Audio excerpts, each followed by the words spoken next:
आखिर क्यों प्राण प्रतिष्ठित मूर्ति के सामने रखा शीशा अपने आप टूट जाता है? क्या होता है चक्षु उन्मूलन? किसी मूर्ति की प्राण प्रतिष्ठा करना विभिन्न चरणों का एक समूह है। इनमें से आखिरी चरण के दौरान प्राण प्रतिष्ठित मूर्ति के समक्ष एक दर्पण रखा जाता है और नेत्र खुलते ही वह दर्पण टूट जाता है। क्या आपने कभी सोचा है कि ऐसा क्यों होता है?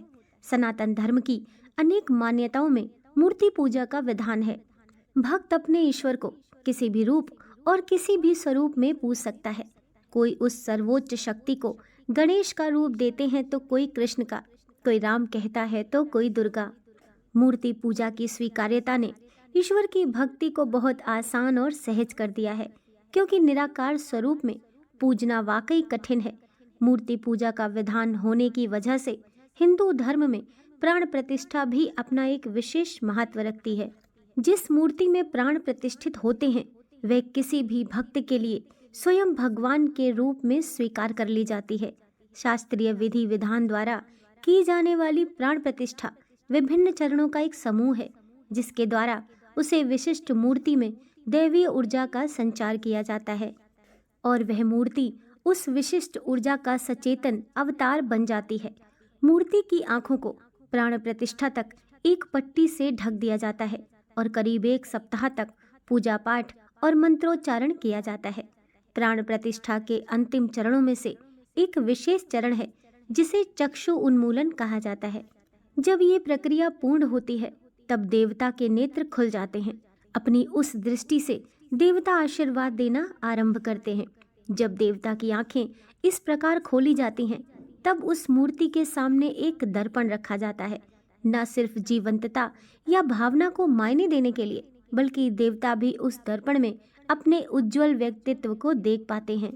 लेकिन जब उस मूर्ति में ऊर्जा की प्रचुरता हो जाती है या जब प्राण प्रतिष्ठित मूर्ति अत्यधिक ऊर्जावान हो जाती है तो नेत्र खोलते ही सामने रखे दर्पण से वह ऊर्जा टकरा जाती है, जिसके प्रभाव से वह दर्पण टूट जाता है। लेकिन यहाँ सवाल ये भी उठता है कि जब मूर्ति के नेत्र खोलते ही सामने रखा शीशा टूट जाता है तो वह मूर्ति भक्तों अपने समक्ष खड़े अन्य लोगों को कैसे चोट नहीं पहुंचाती?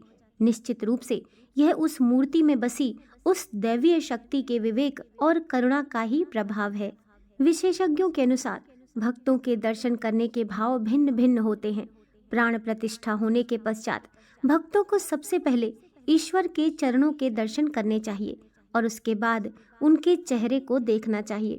भगवान की मूर्ति की प्राण प्रतिष्ठा की एक पूरी विधि एवं प्रक्रिया होती है और कई दिनों तक पूजा पाठ व वैदिक मंत्रोच्चारण किया जाता है। कई जगहों पर प्राण प्रतिष्ठा के अंतिम चरण में एक शीशा मूर्ति की आंखों के सामने रखा जाता है, जो प्राण प्रतिष्ठा संपन्न होने के बाद जैसे मूर्ति की आंखों में बंधी पट्टी खोलते हैं वह शीशा उस दैवीय ऊर्जा से टूट जाता है। शास्त्रों की माने तो मूर्ति की आंखों को प्राण प्रतिष्ठा तक पट्टी से ढक दिया जाता है और करीब एक सप्ताह तक पूजा पाठ और मंत्रोच्चारण किया जाता है। पूरे विधि विधान से पूजा करते हैं तो मूर्ति के अंदर विशिष्ट ऊर्जा आ जाती है। शीशा रखने की प्रक्रिया प्राण प्रतिष्ठा का आखिरी चरण है। प्राण प्रतिष्ठा होने के बाद जैसे ही मूर्ति की आंखों से पट्टी हटाई जाती है वैसे ही मूर्ति से विशिष्ट ऊर्जा निकलती है। यह ऊर्जा इतनी तेज होती है कि उसके सामने रखा शीशा टूट जाता है। शास्त्रों में इस प्रक्रिया को चक्षु उन्मूलन कहा जाता है। वैदिक मंत्रोच्चारण के साथ प्राण प्रतिष्ठा होने से मूर्ति में विशिष्ट ऊर्जा का संचार होता है और प्राण प्रतिष्ठा संपन्न होने तक भगवान के चरणों की ओर देखना चाहिए। इसके बाद ही भगवान के शरीर और चेहरे को देखना चाहिए। कई जगहों पर प्राण प्रतिष्ठा के दौरान मूर्ति के सामने शीशा रखा जाता है, जबकि कई जगहों पर ऐसा नहीं किया जाता है।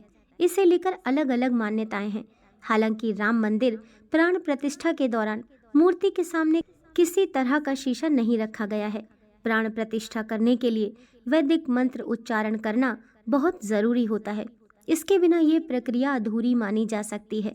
प्राण प्रतिष्ठा के बाद मूर्ति जीवंत हो जाती है और प्राण प्रतिष्ठा के बाद की मूर्ति की झलक देखने लायक होती है। प्राण प्रतिष्ठा के बाद मूर्ति भाव हो जाती है और उसका स्वरूप ही बदल जाता है। दोस्तों वीडियो पसंद आई हो तो लाइक कीजिए, चैनल को सब्सक्राइब कीजिए। मिलते हैं नेक्स्ट वीडियो के साथ।